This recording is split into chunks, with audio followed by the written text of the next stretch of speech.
Crash Bandicoot 4, It's About Time, is a true return to form for one of the franchises that put PlayStation on the map. It was initially released on October 2nd, 2020, and is part of the July 2022 PlayStation Plus lineup. Sequels that come much later and from different developers ride a dangerous line, but Toys for Bob have shown that they can take the reins with confidence. Before jumping in, we've got a few things to cover. First off, we'll only be showing gameplay from the first 4 worlds. Our videos exist to get you informed on games, and we don't want to spoil all of the gameplay surprises that await you. Secondly, as we usually do when reviewing games from established series, a little bit of context on where I stand with the Crash Bandicoot series. As a kid, I played the games but have no real memory of them. A few years ago, I gave the Insane trilogy a try and got about halfway through each respective game before moving on to something else. Crash 4 is the first game in the series I've played all the way through, so we'll be coming at this with nostalgia goggles firmly off. Finally, we review a game from Game Pass, PlayStation Plus and beyond every single week, so if there's something you'd like us to take a look at, leave a comment and let us know. And if you enjoy the video, make sure to subscribe. We will prevail. Now, I won't keep you waiting for over 20 years. It's about time we let you know if Crash Bandicoot 4 is worth your time.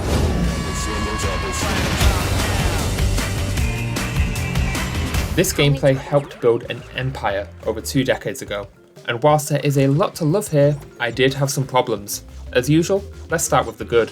Every single level in this game is so damn distinct. It does wonders for the variety when you are constantly having something new thrown at you. And that is extended in this game with the alternate characters and masks. There are a total of 5 playable characters in Crash Bandicoot 4. Crash and COCO can be switched at your leisure and are here to provide your classic Crash experience. You've got your standard double jump, spin, slam and everything in between. Crash controls wonderfully, but there is a definite learning curve compared to other platformers. There is a very unique movement here, and if you're not used to the way Crash does things, it's his way or the highway. Next up is Torna, who has a grappling hook and wall jump. Her levels accommodate these fresh abilities in some interesting ways and provide a nice break from the Crash levels. Dingodile was probably my favourite of the alternate characters. His levels have you equipped with a giant vacuum gun and hover ability. Sucking up crates and launching TNT at enemies never ceases to feel amazing. Finally, you get to play as CORTEX in this game. He was my least favourite of the bunch, as I could never properly aim his blaster, and as this is a major element of his level design, I just wasn't having as much fun as I was with everybody else. Coming back to Crash and COCO, you have the masks, which give you major powers to add even more spice to sections of levels. We won't spoil everything here, but some of the earlier powers you'll get are the ability to flip between dimensions and this insane spin power-up that makes you incredibly powerful, but even harder to control. All of this culminates into the game's biggest strength, sheer variety. I was always excited to jump back in and see what the game would surprise me with this time. The difficulty hits a great balance, save for one very specific section at the end of the game, and just moving the characters around feels great. But wait, there's more. Each level has 2 versions, one normal and one inverted, which flips the level and applies a filter. Some of these filters are pretty mediocre, but some are absolutely gorgeous. I think this system is interesting enough to justify doubling the stages, but I do have some gripes with it that we'll get into later. Each version of the level has 6 gems to collect, 3 for collecting a certain amount of Wumpa Fruit, 1 for destroying all the boxes, 1 for dying less than 3 times, and 1 hidden gem. Collect 6 of these and you unlock a costume for either Crash or COCO. This is a seriously cool system and could have very easily been DLC. I almost can't believe that this game was published by Activision with the sheer amount of unlockables here. You also have flashback tapes. To collect these, you need to reach that point in the level without dying once. These flashback tapes are hard bonus stages that provide some interesting context on when Cortex was creating Crash. They are a great extra challenge. On top of all of that, you have time trials, which will really test your skills in blitzing through each level. These are a fantastic way to freshen up each stage in the game. There is also a multiplayer mode. This has you passing the controller in time trial and combo challenges, and it's the sort of thing that is fun once for novelty and never again. Lastly, we should mention the little yellow circle that helps you line up your jumps. This is an incredible addition to make the game more accessible and far less frustrating. In the same vein, I love that if you die in a section repeatedly, the game shows mercy and gives you some extra checkpoints. This is a fantastic use of adaptive difficulty. Crash Bandicoot 4 is that classic formula knocked up to 11, but it isn't perfect, and I'd like to shift into that now. First up, Crash seems to have kept his rounded hitbox from the N. Sane trilogy, and I still do not like this change. I had so many deaths caused by Crash slipping off of a platform I was landing on the very edge of. Towards the end of the game, I did get the hang of this, but it was a key part of my frustration in the early game.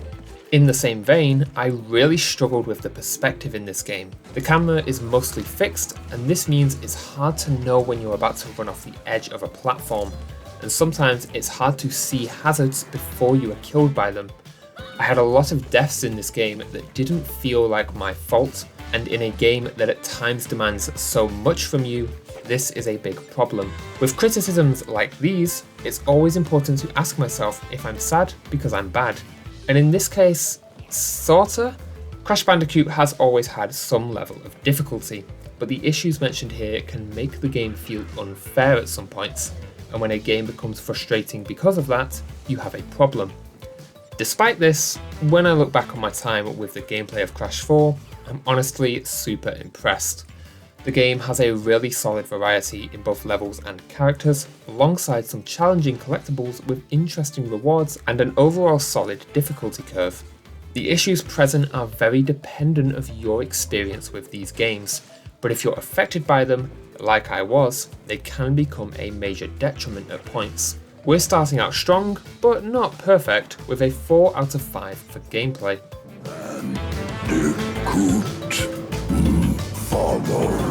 Short and to the point. Love this guy. We all wish for a glow up this massive. What a gorgeous game with a brilliant modern retro style.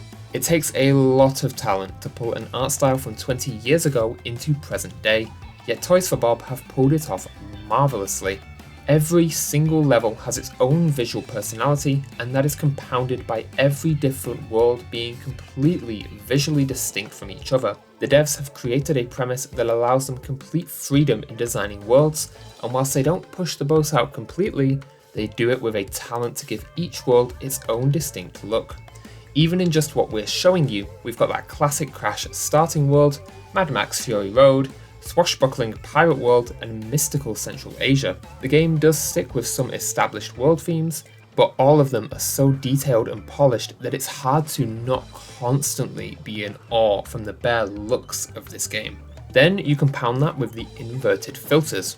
Some of these are pretty basic, like the cell shading filter in the desert world, but then you have things like dark vision in the first world, and my favourite, the paint filter from the pirate world. This is just amazing. Watching paint fly out of your spin, grapple hook, boxes, and everything in between is just beautiful. Flashback tapes have a great VHS filter over the top of them, and it hits just the right amount of 90s nostalgia. Even the death animations feel ripped straight from the older games. Crash gets absolutely battered and bruised throughout this game, and it's always funny. Menus have a great retro style. Nice, simple blocky choices with some bold colours goes a long way in recapturing the good old days. All of this is topped off by some seriously solid, if forgettable music.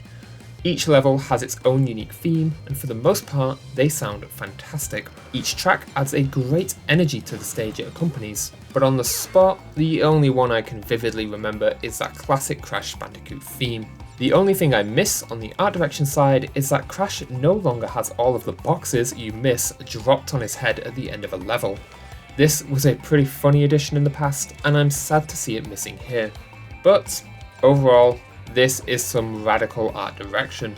It looks as good as you remember PS1 Crash looking in your head, only it doesn't. It looks even better. And it plays great too. This is art direction that melds wonderfully with the gameplay. Toys for Bob have done an incredible job of bringing Crash's style to modern times, and we're more than happy to give it the full 5 out of 5.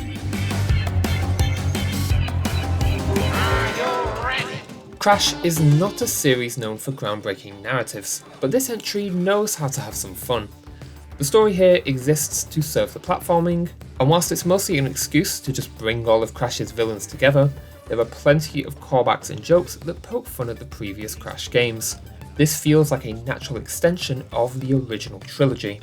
Things do move on pretty quickly, but each cutscene is animated and voice acted wonderfully. This isn't some magnum opus of storytelling, but it is fun and it does work for what it is. But by far the coolest narrative element is the joint timeline missions. This is a wonderful way to mix narrative and gameplay, and I'd love to see this sort of thing in more games. Essentially, in certain levels, something weird will happen. Then Crash will look confused, but ultimately move on with his life. After you beat the level, you unlock an alternate path where you play as either Tawna, Dingodile, or Cortex, and see how they influenced the weird event that happened. Once that is all said and done, you get to finish up a harder end of the level as Crash. This isn't a groundbreaking system, but it is a great way to tie everyone into the story and make them all an active part through gameplay. I also really like the flashback sequences to Cortex's lab. If you're a fan of Crash already, there's a lot to love here. I've debated a lot between a 3 and a 4 for this section, but ultimately, despite the actual story being pretty generic, we're giving Crash Bandicoot 4 a, well, 4 for its unique narrative offering in the platforming space. A lot of effort was put in here to make something interesting within the established universe, and I can commend that. Crash Bandicoot 4 is a solid technical offering filled to the brim with content. We experienced no bugs during our playtime. You're getting 4 save slots to mess around with, and this is always just nice to see.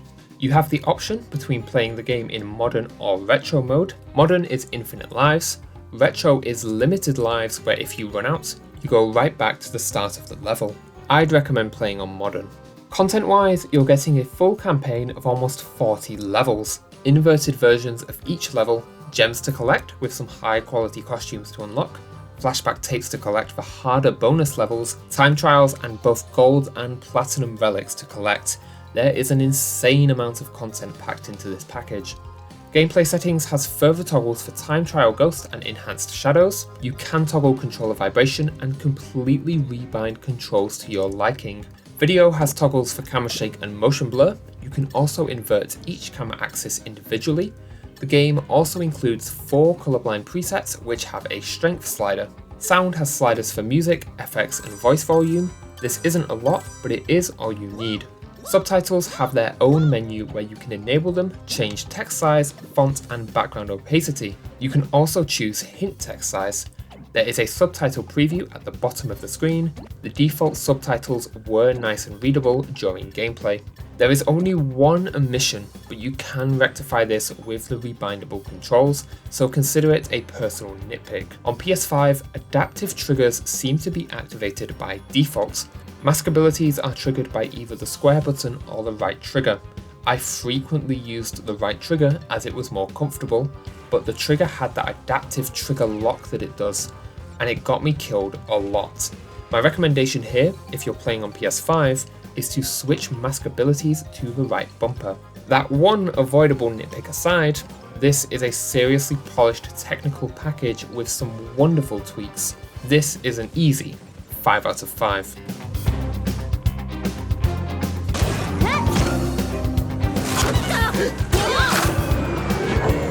Commitment with this game is a tough one, as a big part of the Crash Bandicoot experience is going for 100%, and that's where the game falls apart a bit.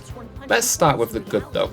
Hard drive footprint is tiny at just over 20 gigabytes on PS5. PS4 is about double that with an install of 45 gigabytes. Even on PS4, you're getting a solid amount of content on that install, but just be aware of download times. The PS5 edition is witchcraft. It took me just over 6 hours to beat the main levels. The extra hour on my save file was dabbling with the inverted levels in each world and gathering menu footage. This is a nice bite-sized game. Each level takes between 5 and 15 minutes on average to complete. This is obviously dependent on how much you die. Checkpoints are nice and frequent, especially with the adaptive difficulty, but if you do need to quit a level, you will have to restart it when you come back. Fitting this game in around life and other games is super easy, but be aware that you'll need to commit to beating a level once you start it. The gems offer a decent reward for really completing the levels, and it isn't massively difficult to get them all for each level, as you can do them on separate runs. The costumes are all super high quality and nothing is locked behind a paywall. I like that of 12 gems between the base and inverted version of each level, you only need 6 to get the costume. It makes the unlocks nice and fun and attainable. The inverted levels are a fun excuse to go through the game again without major commitment. It's a pretty efficient way to double up on the content offering. At this point, if you intend to just play through all the levels, maybe collect some gems and flashback tapes as you come across them, and then finish up with some of the more interesting inverted levels and time trials, consider the commitment score here the full 5 out of 5. This is a game that respects your time if you know when to quit. Unfortunately, as I said, 100%ing crash games is a big part of the appeal for some people, and this game pushes it way too far. Kadikarus made an hour-and-a-half long video on his journey to 106% completion, and that took him over 60 hours of playtime. In a full completion run, the base game accounts for less than 10% of the entire playtime. In order to 100% this game, you need to do the following: collect every gem in every level, both base and inverted, collect every flashback tape, and get all the gems for those. This isn't too bad. There are some evil hidden boxes, and the flashback tapes can be pretty tough, but this isn't awful.